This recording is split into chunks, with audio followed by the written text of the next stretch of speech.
Welcome once again. And with us today, we have Dr. Lashonda Wofford. She is from the United States of America. She is a woman of God, a wife, a mother, a sister, a grandmother, a friend, and a proven CEO. She has founded and built several successful organizations, including an affirmation collection, L&S Consulting Group, and Wofford and Williams Inc. Doing business as Atkins Helping Hands. She's a community advocate and personal development partner who encourages all to bet on themselves through her All Bets on Me platform on Facebook.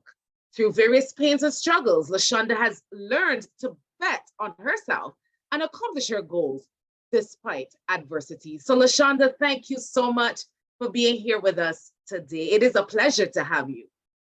Thank you so much for inviting me. I am honored to be here. Wonderful. So I'm just going to jump right into it. You are a woman with many hats, but I want to hear from you. How did you get started as a kingdom businesswoman? What's the backstory to all these businesses that you currently have? Okay, great. So that's easy, right? My backstory is when I was in my early 20s, I was married. We had a 5-year-old daughter. She was 5. But let me back up. I was married to my high school sweetheart. So we had been in each other's lives for a very long time. So we decided to get married. We were living our very best life. And then in an instant, our lives were changed. My then husband was shot and left paralyzed from the neck down. He survived. However, it left him paralyzed from the neck down. And he lived that way for 7.5 years. He was still able to be, with us. So against all the advice from the doctors and the other medical staff, because they all was looking at me being 20 years old, 2021, and was thinking that to take on that type of responsibility was way too much, is what they told me. And they told me that I would not be able to do it. I would not be able to give him the care that he required at home, because nurses may be available one day, they may not be, but the care still had to be done, and that would all fall on me. Knowing all of that, understanding all of that, I still decided to bring him home with me and our daughter, because whatever quality of life he was going to have, I wanted to make sure as his wife that I did my part to give him the best life that we could give after the circumstance had happened. And so through that, I developed this passion for home care. And when he transitioned, I had all this knowledge, I had all this love and just so much passion for the industry. I had to do something with it because I knew that there were other families that was going to be or already in the situation that God had carried me through, because I didn't do that in my own strength. And so that's where Atkins Helping Hands was birthed, from that situation.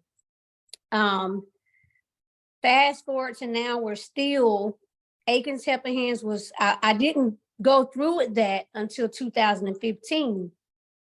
David, which was my husband, passed away in 2007. Wow. So the gap there was fear. Wow. Right?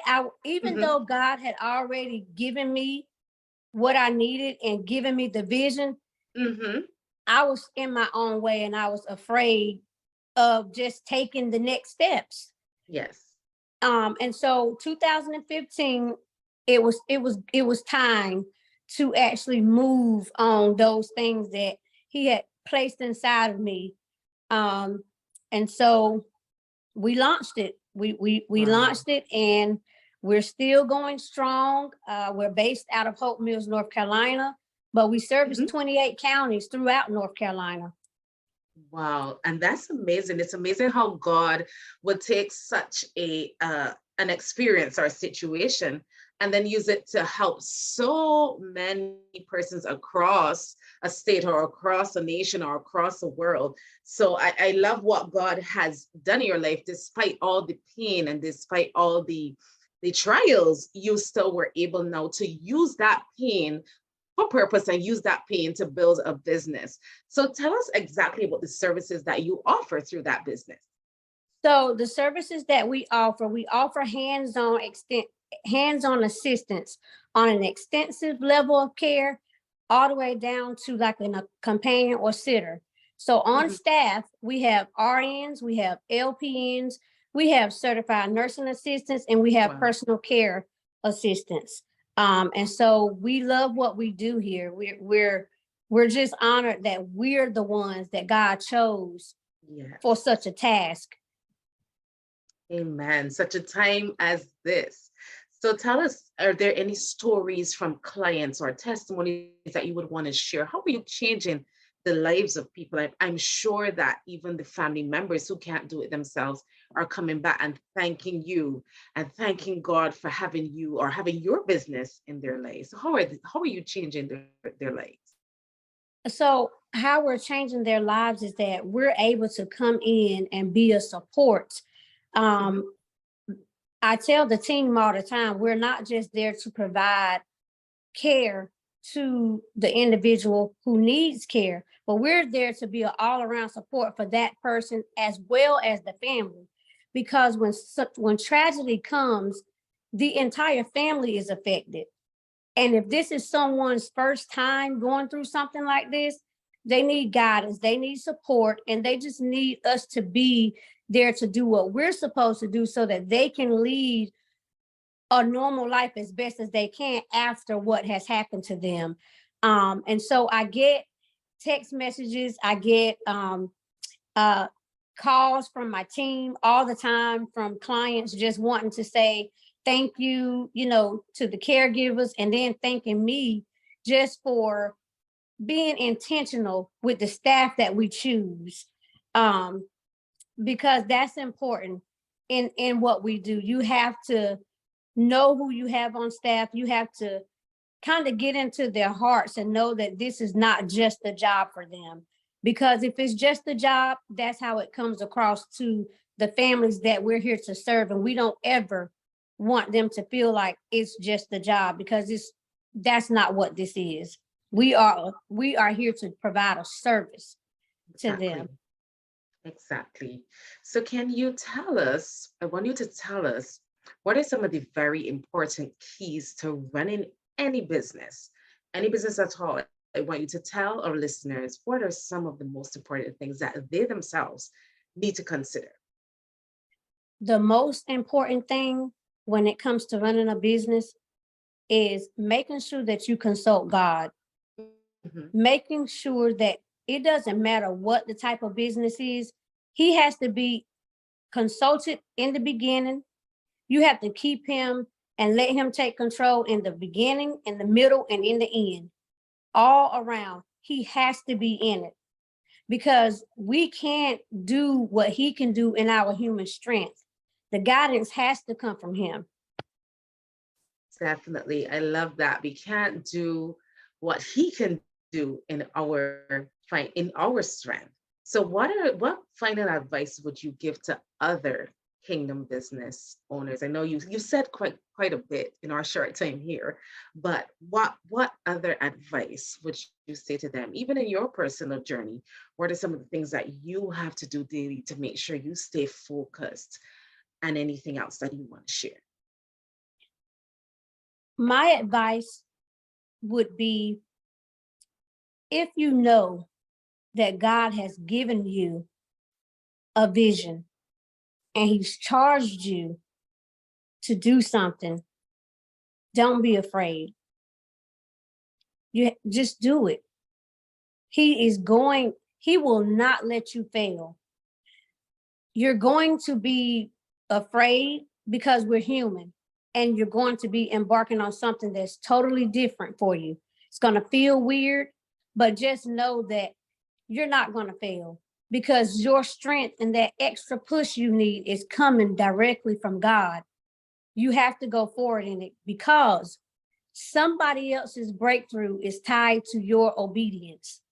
That is what I've learned. That is the biggest lesson that I have gotten out of everything that he has laid before me to do. And when I focus on that, it's like the fear just goes away, because I'm focused on the assignment that God has assigned to my hands. And then I know, and I keep it in the forefront of my mind, that if I'm moving in my purpose, other people is getting what they need. They're getting their breakthroughs, they're getting their healing, they're getting their personal care needs met every day.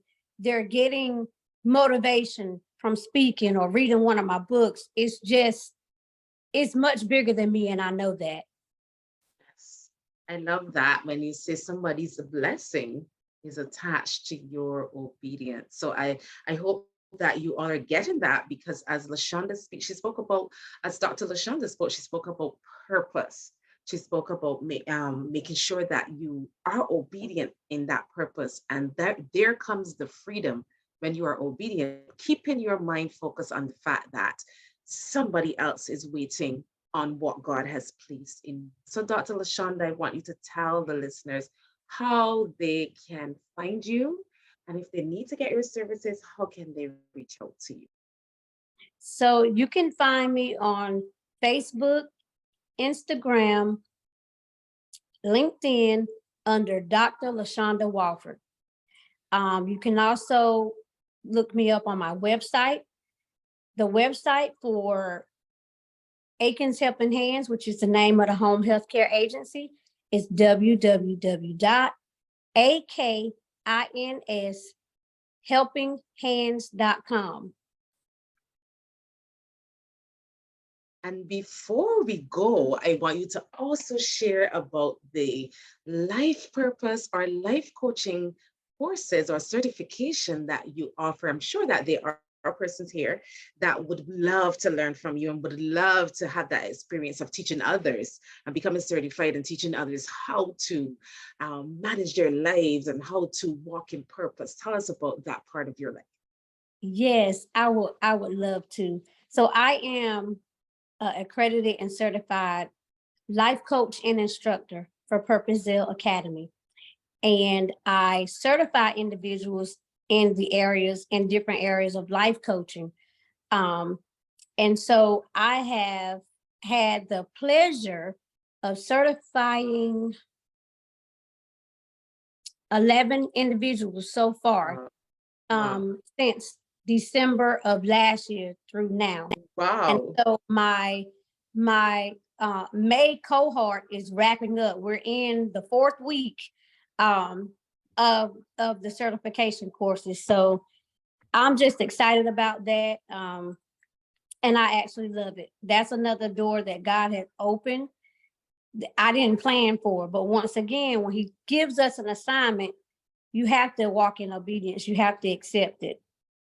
Definitely. Thank you so much. So as you heard, she is a woman that wears many different hats, and she certifies persons as well to become coaches and so much more.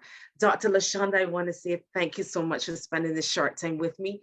It has been indeed a pleasure having you here. Thank you. Thank you so much for having me.